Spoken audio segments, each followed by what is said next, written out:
sure that if the call comes and people can make the mental adjustment, then the current generation will perform just as well as the very courageous people who went ashore on the 6th of June 1944.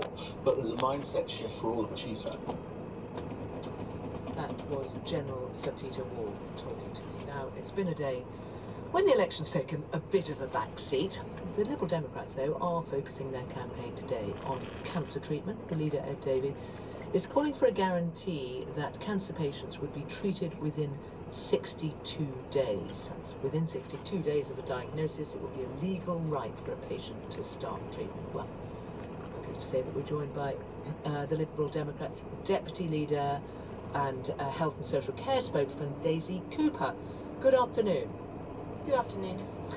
Just on this policy that you're announcing today, how are you hoping to reach it? Well, I think when it comes to boosting cancer survival rates, time is absolutely of the essence, and that's why it's so important that we do have an ambitious target as we set out today. This target has existed for many, many years, but since 2015, the government have missed their target every single year. So what we're saying is that this pledge to make sure that every single person who has an urgent referral could receive treatment within 62 days, and we do that through a number of means. So first of all, this is part of a big, bold pledge of £4 billion worth of investment to buy new radiotherapy machines that are effective and actually cheaper than some other forms of cancer treatment, to employ more cancer nurses to support people through their cancer journey, to create a new Cancer Survival Act so that we improve the outcomes for people who currently experience less survivable cancers. So there's lots of different pillars to this, but fundamentally, if we can get better machines, we can get more cancer nurses, and we can improve the research and get treatments to people faster, we believe we can reach this target within 5 years. Okay, well, you mentioned the 4 billion there. Just looking down your policies, actually just your policies on health and social care, and the idea of free personal care for those who need it, 2.7 billion, 4 billion going to 8,000 GPs, £1 billion to 4 billion on cancer care. And that's just part of it. These are huge figures.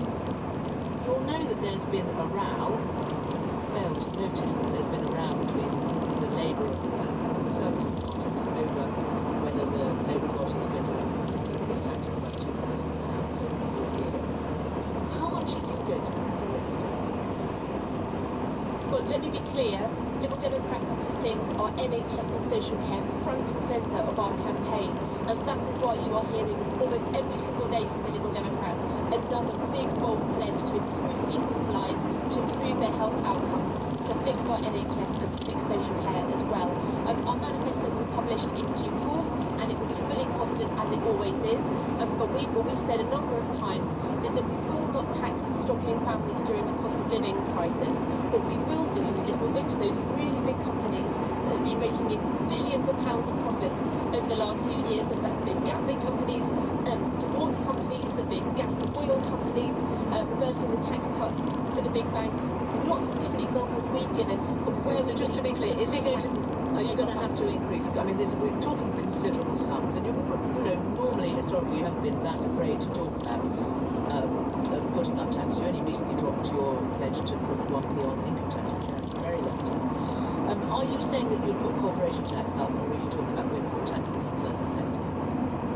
Well, we've talked particularly about the windfall tax. You remember, of course, that the Liberal Democrats were the first party to call for a windfall tax on the big oil and gas companies, because we thought it was an absolute outrage that they were raking in billions of pounds of profit. More money now. So I'm just trying to move on. I'm just trying to get to what is new. Are you talking about windfall tax on gambling companies? No, that's not right. Look, our manifesto will be published in due course. It will be fully costed. All the numbers will be in there. But what we're saying today is we have got a big, bold vision to improve our NHS and social care, and today to fix and improve cancer outcomes as well.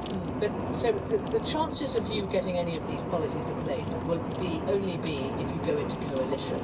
So what is, and I'm assuming you are not going to rule out coalition.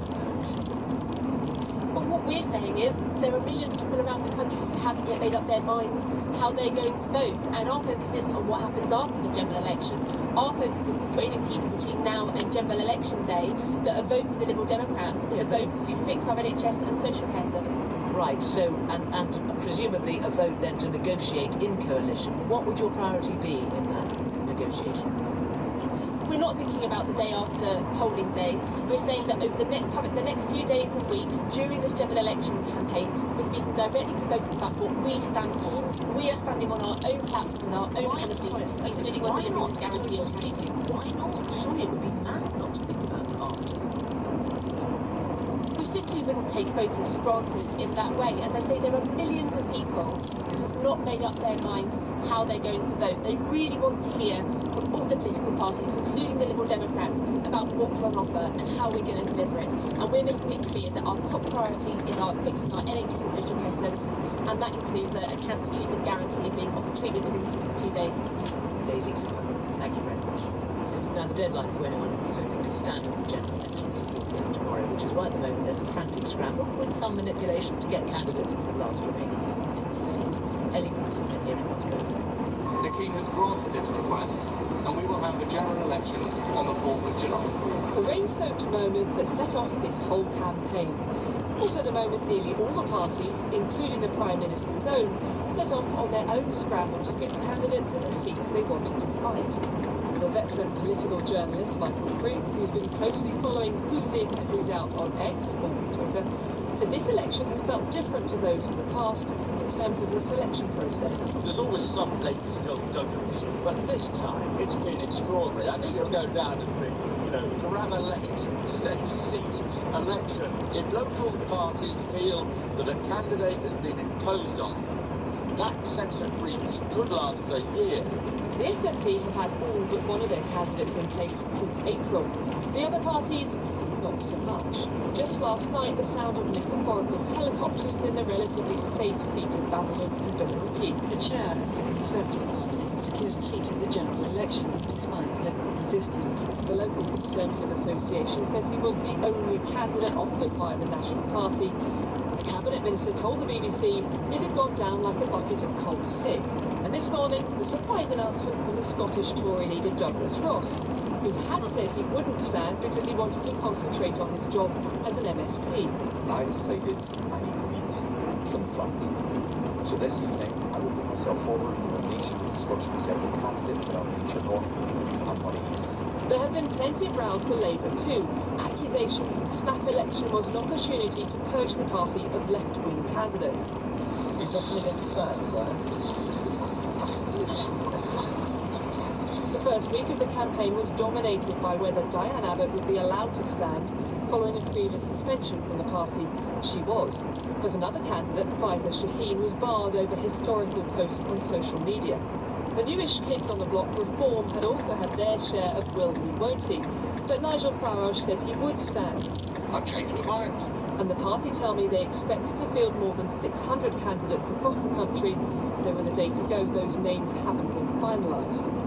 The Lib Dems say they will have a full slate of candidates, excluding the seats contested in Northern Ireland or by the Speaker, and their list includes former MPs wanting to get back to Westminster. The Green Party has confirmed it's dropped 4 candidates and is investigating a small number of others over reported anti-Semitic or extreme comments. The party said it still aimed to field candidates in all seats in England and Wales. So far, there are 131 MPs standing down, including 78 Tories. But that number could change as more decide to go or to stand and fight after all. The deadline for nominations is 4 o'clock tomorrow afternoon, after which time you will hear people like me confidently say there is a full, final list of all candidates standing in every constituency available online. Now, there's some news that was just coming in as we came on air that the BBC radio broadcaster and host of the Just One Thing podcast, Dr. Michael Mosley, has gone missing on the Greek island of Symi. Helena, what news do we have on this? Yes, we had that confirmation, Sarah, from Dr. Michael Mosley's agent in the last 20 minutes or so that he has gone missing while on holiday on the Greek island of Symi. That's all his agent is saying at the moment, but there is a local Facebook group which is reporting that Dr. Mosley had set off on a walk at 1:30 local time yesterday, had not returned by this morning. A post on the group also says that a search and rescue team is expected from Athens with drones to extend the search for Dr. Michael Mosley. So he has gone missing, his agent has confirmed, while on holiday on the Greek island of Symi. Helena, thanks very much. Overnight, Israeli jets fired 2 missiles at a school in the Nuseirat refugee camp in central Gaza, killing at least 35 people and injuring scores more. UNRWA, the UN Agency for Palestinians, say there were 6,000 people sheltered there, and they'd given its coordinates to the Israeli army yesterday. The IDF say it conducted a precise strike on a Hamas compound embedded inside the school. I put those claims of the IDF to Juliet Tuma of UNRWA. We have seen these reports. UNRWA is not able to comment on these claims from the Israeli army, let alone verify these claims. What we do know is that UNRWA shares the coordinates of all its buildings and facilities across the Gaza Strip with all parties to the conflict, including with the Israeli army. This building that was hit overnight was on the list that we shared with the Israeli army yesterday. Okay, did they give you any warnings in advance? No warning was received from the Israeli authorities to UNRWA. Is there any way that there could be a Hamas compound inside the school in certain parts of it? I have no way to give any information on this. Right, so you can't rule it in, you can't rule it out. I know that our UNRWA facilities are used by civilians, by families who fled their homes to come and seek refuge under the United Nations flag, and that these buildings and facilities and the people inside them must be protected at all times. Right. So what is... You mentioned at least 35 have been killed. One imagines many more are injured. Yes, there are scores of people confirmed injured. This is sadly not the first time. We have recorded at UNRWA more than 180 of our facilities, the vast majority of which are shelters used for displaced people. 180 plus have been hit during this war. This is unprecedented. We've never seen anything like this in the history of the United Nations, and this should not become the new norm. You see, this is a blatant disregard to international law. This has got to stop. Do you expect that it will stop anytime soon? I'm not sure. It seems to be an endless war. We have been calling for a ceasefire since very early on. It has been a war of all the superlatives. So, for example, when it comes to the number of my UNRWA colleagues killed, it's more than 190 colleagues killed. The highest number of aid workers, of medical professionals, of journalists, of women and children. The longer this war continues, the further people in this region are pushed away from peace and from stability. So it is time for a ceasefire for the sake of civilians in Gaza, Palestinian civilians in Gaza and elsewhere, and also for the sake of Israeli civilians. And it is absolutely critical that this proposal that's put forward be accepted, that all hostages in Gaza are released immediately. Can I ask you, are there any safe places in Gaza? No place is safe. We've seen what's been happening in southern Gaza, in Rafah in particular, where people were ordered by the Israeli authorities to move. We've seen an exodus over the past 1 month. More than 1 million people were forced to flee once again in search of safety outside of Rafah. Wherever people go, they get killed. Women and children and ordinary men included. So no place is safe. No one is safe, not even aid workers. Juliet Tuma of the United Nations. Well, we asked the IDF or the Israeli government for an interview. They said no one was available. In a press conference this morning, they said that we're aware of something like 20 to 30 terrorists being in this location. confident in our intelligence and went through a stringent planning process to take out the terrorists with precision. Now, let's turn back to the election because Jim Naughtie is travelling across the country until polling day and looking at the places which have staked a place in our political history, and he's been testing the current mood. He travelled from Devon to the city of Bristol.